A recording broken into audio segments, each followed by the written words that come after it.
Back here at the Thompson International Speedway, a baker's dozen of laps remain here in the Budweiser King of Beers 150. This man, Teddy Christopher, has been out front since the drop of the green flag. Christopher has made mincemeat out of the competition in the Al Lee Installation Chevrolet, and it has been all Teddy Christopher. Waited, drove a conservative race in the middle of the race, not letting his car bind up, not trying to keep it free, to try and keep the heat out of the tires, then pitted for those 3 new Hoosier tires, and it has been to his advantage as he carved his way to the front. And meanwhile, in second, and this is a battle that's starting to heat up, it's the yellow car of Bobby Santos, the current points leader, and young Ron Silk, who is running in, trying to run him down on the inside, Jimmy. This is the bumper move right here. Silk pitted with Teddy Christopher. He is finally passed Todd Segerty. Tires becoming a big issue. I think they made a mistake on the 4-car and the 2-car, pitting too early, and you're seeing him there with Silk now. Silk in third. He said, this guy's saying, you know, I've had enough thirds. I need to get to second, and hopefully I get a restart here and get a shot at Teddy, because my car is coming to life right now. Great move right here on the inside. Has to roll out of a little bit.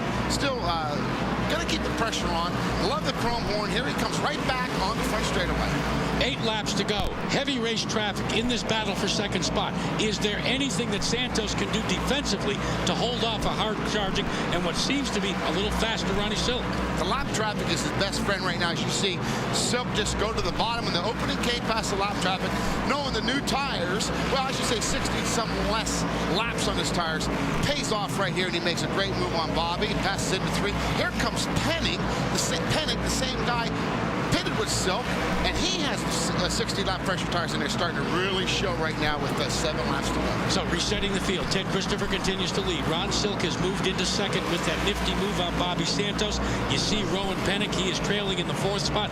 In 5th is Todd Segerty, and 6th, still digging, is Mike Stefanik, Doug Kobe, Glenn Reen, Chuck Hosfeld, and Eric Goodale round out the top 10. We talked about it earlier on the show about Bobby Santos and his confidence. This is the biggest problem with confidence. He's losing it as Silk just passes him for second. We're seeing Rowan Pennick in the 93 trying to pass him. This is killing his confidence. Plus, he's seeing his point lead probably go away to the leader, Teddy Christopher, with 4 laps to go. Teddy Christopher out front. Here is the battle, though, for that 3rd spot. He came into this race 6 points ahead in the National Whelen Modified Tour standings in the V4, the yellow 4, and he is now being hounded by Rowan Pennick. Pennick is all over the rear deck lid of that V4, the Garbarino brothers' Mystic Missile. And as you said, confidence waning for the Bobby Santos team. They won just about everything until they hit June. Then at Lime Rock, they had an engine expire. Just last week at Stafford, they just have not been able to get out of their own way. As we are winding down to 2 laps to go, and it is all Ted Christopher of Plainville, Connecticut, as he is high, wide, and handsome with clear track ahead. And Teddy is running laps in the 1950s, so he's problems really down into turn number 1, and the yellow comes out. It's Eric Rudolph. Something broke as Rudolph came across the start-finish line. Sparks flying from beneath the Charlie Rudolph pizza log special. And a tough break for Rudolph. He was being shown up there in the top 10, actually in 11th spot. This will force a green-white checkered to Teddy. What he did want to see is the leader of the race. There you can see. Now, the green-white checkered has been employed in the Northeast for over 30 years. NASCAR has made a huge deal about it in Sprint Cup competition as we look at the damage to the front end of Eric Rudolph's car. And because the leader did not take the white flag, you will have the 3 great words, and I think the greatest moments in racing: green, white, and checker, to determine who will win this race. There won't be anybody sitting down in the grandstands. When they come back, double file restart. We saw Teddy Christopher back a few weeks ago at Monadnock beat the car that just hit the wall of I'm trying to think. Eric Rudolph's car, the 98 car, and Rudolph causes the caution, which is interesting for this double file green-white checker finish. So Teddy Christopher now just trying to keep his tires, keep them clean. He's going to have to go to the green-white checker. Right behind him is Ronnie Silk, who will now pull up side by side.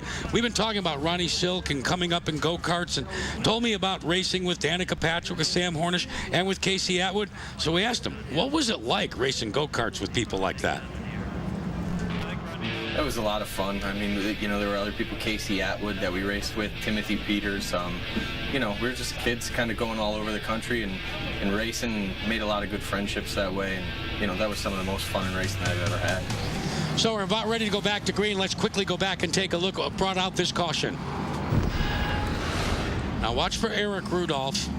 He gets bumped on the outside and just gets into the concrete barrier here, and it ends his day. But it does set up, Jimmy, an interesting confrontation. On the inside is Ted Christopher, who has been strong like Atlas all afternoon or all evening. And look who has now moved up. The guy, Ronnie Silk, who has done so well here at Thompson in the past. He has 4 career wins in the Whelen Modified Tour, 3 of them at Thompson. What's interesting, Teddy on the inside does not take the outside, Jackie. Very interesting position on this restart. Cinch up the belts, baby. Here we come. Green flag is out. Start. And look who has bonsai down into turn number 1. Ronnie Silk, the young driver, and look at on the inside. Here comes Santos. Santos sneaked a peek. It is the cagey one, Ted Christopher. A little defensive driving, but it was all legal as he looked at Silk. Look, as Silk's going to go to crossover move. Silk got loose right there. White flag. The race is official. He has 2 corners to go to try to make the move on Teddy. He puts the power down coming off turn 2 on the bottom. Tries to ride downhill, build up the speed over 135 miles an hour. They dart into turn 1. Yellow is out. And guess what? You revert back to the last green flag lap, and that will be Teddy Christopher's victory. 2 cars have come together in turns 1 and 2. They pull away Eddie Flemke Jr.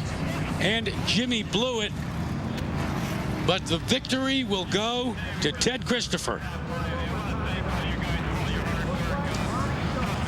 Christopher wins it, finishing in second. Ron Silk. Bobby Santos tried, but to no avail, finishes in the podium in third. We'll be back to talk to the winner and get his thoughts about this victory in the Budweiser King of Beers 150 when we return, only here on Versus. The Budweiser King of Beers 150 is history, but to appreciate it, you've got to go back, Jimmy Spencer, to the last lap. It clarifies exactly what NASCAR Whelen Modified Tour racing is all about. Green-white checkered. Here he comes. Watch how close these guys get. They touch right before the finish line.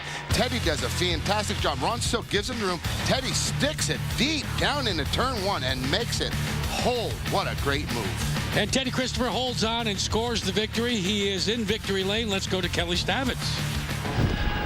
Ted Christopher victorious here at Thompson. He's now won 4 of the last 6 tour races here, and he has taken over that points lead.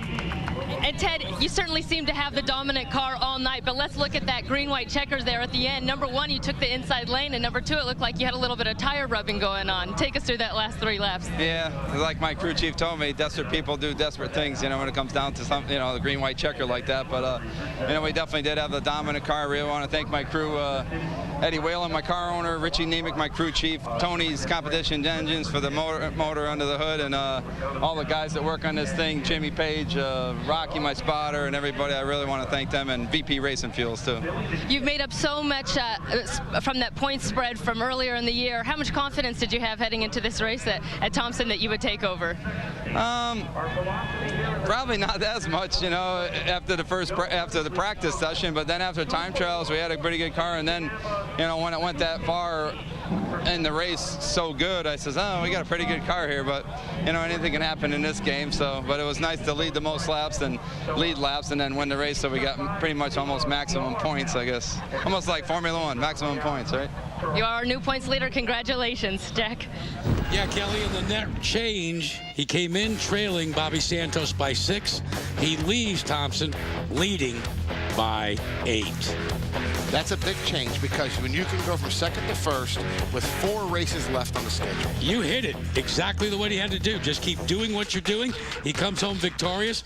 Bobby Santos, though, gets a little momentum by getting a podium finish. A reminder that coming up your way next will be the NASCAR Whelen Southern Modified Tour, coming to you from Caraway Speedway, the Caraway 150. Our thanks to all the people here that have made our stay at the Thompson International Speedway so much of an enjoying evening. We hope you've enjoyed it as well, and if you want more information, just log on to Versus.com. For Jimmy Spencer, Kelly Stavitz, I'm Jack Arute. Let's do it again, shall we?